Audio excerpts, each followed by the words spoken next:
नवरात्रि के दूसरे दिन माता ब्रह्मचारिणी की कथा के अनुसार उन्होंने हिमालय और मैना की पुत्री के रूप में जन्म लिया था और नारद जी के कहने पर भगवान शिव को पति रूप में पाने के लिए कठोर तपस्या की थी, जिससे उन्हें तत्पश्चात चारिणी अर्थात ब्रह्मचारिणी नाम से जाना गया, क्योंकि उन्होंने कई वर्षों तक कठिन घोर तपस्या की थी और ब्रह्मचर्य व्रत का पालन किया था। तो आइए नवरात्रि के दूसरे दिन माता ब्रह्मचारिणी की कथा विस्तार से सुनते हैं। उनकी जन्म और तपस्या कहाँ हुई। माता ब्रह्मचारिणी पूर्व जन्म में हिमालय और मैना की पुत्री के रूप में जन्मी थी और नारद मुनि के कहने पर उन्होंने भगवान शिव को अपने पति के रूप में प्राप्त करने के लिए घोर तपस्या की थी। उन्होंने 1000 वर्षों तक केवल फल फूल खाए और 100 वर्षों तक जमीन पर रहकर साग यानी कि घास पर निर्वाह किया, घास पर शयन किया। कई वर्षों तक कठिन उपवास रखा और खुले आकाश के नीचे वर्षा, धूप और ऋतुओं के घोर कष्ट सहे। इस कठिन तपस्या के कारण ही उनका नाम ब्रह्मचारिणी पड़ा। उनकी तपस्या को देखकर देवता, ऋषि, सिद्धगण, मुनि सभी ने उनकी तपस्या से अभूतपूर्व पुण्य कृत बताया और कहा कि उनकी मनोकामना परिपूर्ण होगी। और इसी व्रत के प्रभाव से, इसी जप तप और घोर तपस्या के प्रभाव से भगवान शिव भी उन्हें पति रूप में प्राप्त हुए।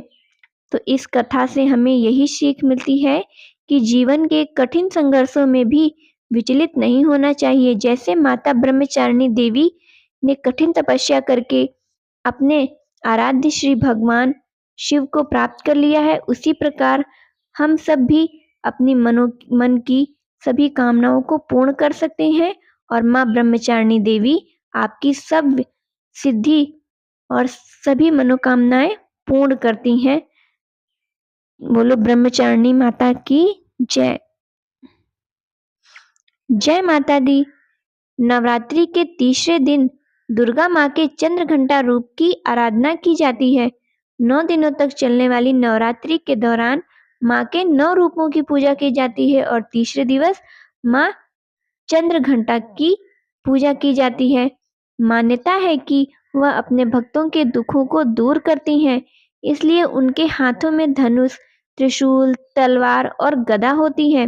देवी चंद्रघंटा के सिर पर घंटे के आकार का अर्धचंद्र नजर आता है। इस वजह से ही सभी श्रद्धालु उनको चंद्रघंटा के नाम से जानते हैं। माता चंद्रघंटा की कथा। माँ चंद्रघंटा असुरों के विनाश हेतु माँ दुर्गा के तृतीय रूप में अवतरित हुई, जो भयंकर दैत्य सेनाओं का संहार करके देवताओं को उनका भाग दिलाती हैं।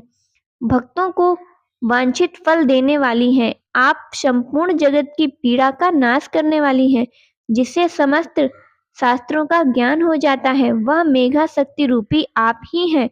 दुर्गा भव सागर से उतारने वाली है।